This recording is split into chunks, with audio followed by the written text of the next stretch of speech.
But Georgia's Senator Jon Ossoff and every Democrat in Congress voted against him. He voted Jon Ossoff. You know, I competed with him numerous times. He ran against a woman, I think her name was Karen Handel, and he was leading her, and they called for help. I came down and helped, and she won. That was his first experience with me, and then I never heard from her again.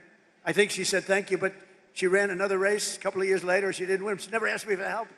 That was a mistake. But she won. And then Ossoff somehow got involved in the Senate race. I said, no, he's easy to beat. He's a real stiff, real stiff. You know what a stiff is? He's a real... This may look like a campaign rally speech about savings accounts, but it's actually a high-stakes test of how economic policy is turned into political leverage.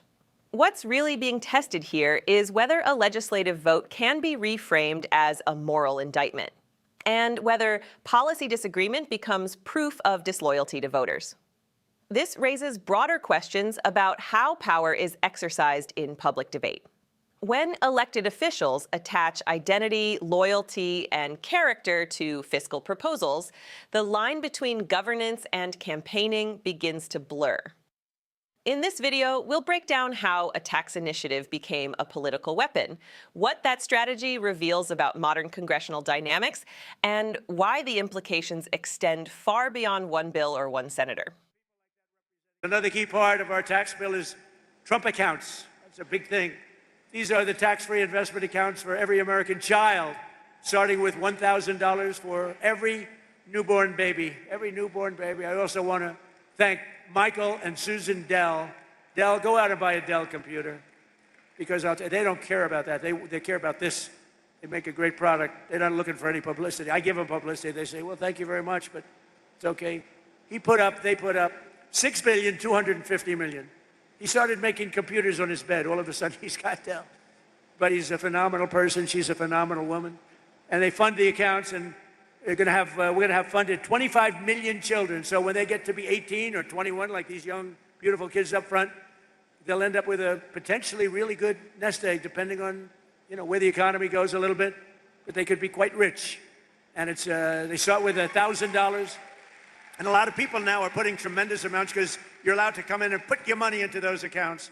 And a lot of people doing it actually way, way over what we thought would be. It's been tremendous. I want to thank Michael and Susan.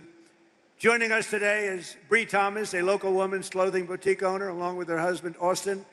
Their newborn son, AJ. Bree and Austin are very excited to launch AJ's Trump account with millions of dollars. Think of this, millions and millions of dollars being put into these various accounts. But on July 4th of this year, think of it, all you have to do is go to the trumpaccounts.gov. Go to trumpaccounts.gov. People are putting in money, and the people themselves are putting. Millions of Americans will benefit from these pro-job, pro-worker, pro-child policies. Moments ago, the tone in the room shifted when President Donald Trump stood before a Georgia crowd and declared, "We don't want people like that representing Georgia," and dismissed Senator Jon Ossoff as a real stiff. It was more than a campaign-style jab. It was a flashpoint, a revealing window into how political combat in America has evolved. The language was sharp, personal, designed to cut. And in that instant, policy gave way to personality. Just minutes earlier, the president had outlined what he called a transformational proposal: tax-free Trump accounts for every newborn American, seeded with $1,000 and backed by private investment. He praised business leaders Michael and Susan Dell for supporting the initiative. He framed it as pro-growth, pro-worker, pro-family, a vision of generational opportunity, a financial nest egg for the next wave of Americans. And then, almost seamlessly, the speech pivoted from economic policy to political rivalry, from investment accounts to electoral grudges, from national strategy to personal attack. That pivot tells us something deeper about this moment in American politics. It reveals how intertwined governance and political identity have become. In today's climate, even proposals aimed at economic reform are inseparable from partisan lines. The president made it clear Senator Ossoff and every Democrat in Congress voted against the measure. That vote, in his framing, was not merely a policy disagreement.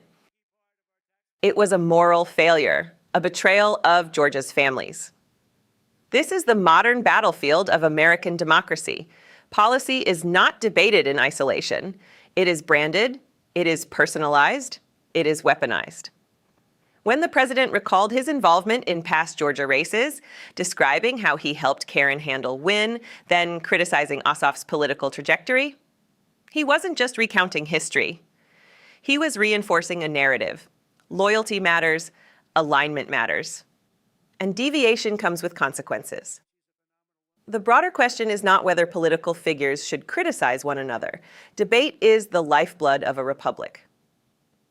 Elections are contests of ideas and character, but what we witnessed in that moment goes beyond disagreement. It illustrates how American politics has shifted from persuasion to polarization. To supporters, the president's remarks demonstrate strength, a willingness to confront opponents directly, to call out what he views as ineffective leadership.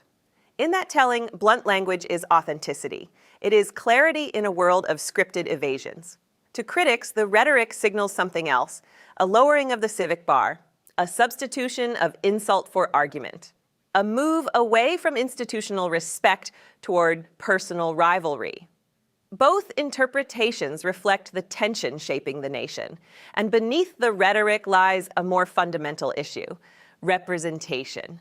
What does it mean to represent a state like Georgia?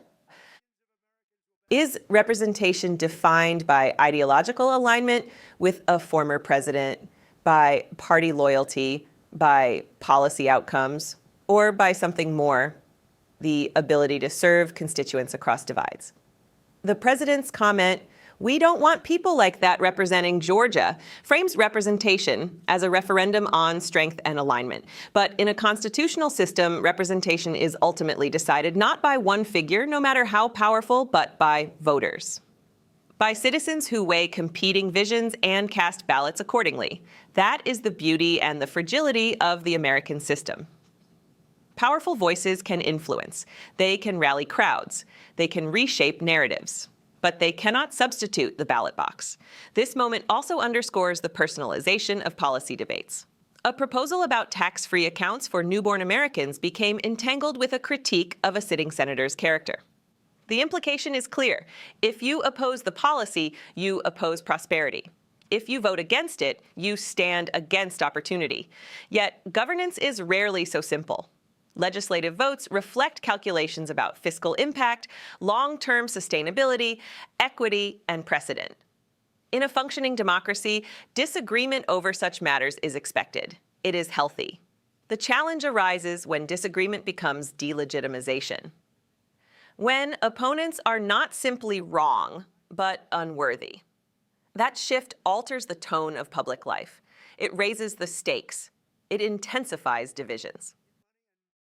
And it forces Americans to confront a difficult question.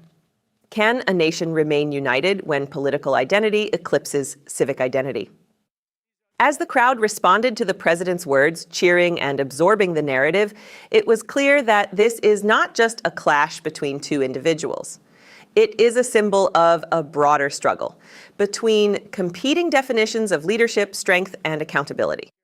Is leadership measured by the ability to dominate opponents, or by the capacity to bridge divides? Is strength defined by rhetorical force or by institutional restraint? In that Georgia moment, we saw a vivid illustration of where the country stands: confident, combative, unapologetically polarized.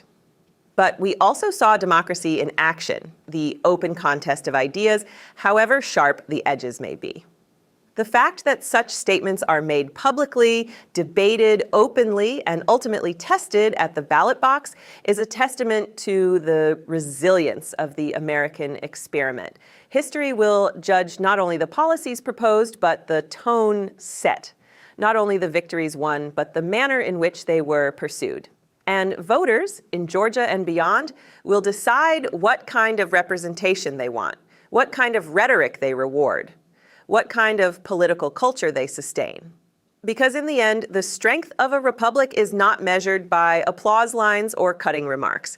It is measured by institutions that endure, by elections that remain free, by citizens who stay engaged.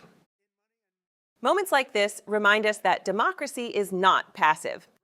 It demands vigilance. It demands discernment. It demands participation. The words spoken today will echo. The proposals will be debated. The rivalry will continue. But the ultimate authority rests where it always has, with the American people. And as this chapter unfolds, one thing remains certain. The direction of the nation will be determined not by a single speech, but by millions of informed choices. Stay informed, stay engaged, and continue to hold power accountable. Subscribe to Liberty Report USA. Support our work to expose the truth.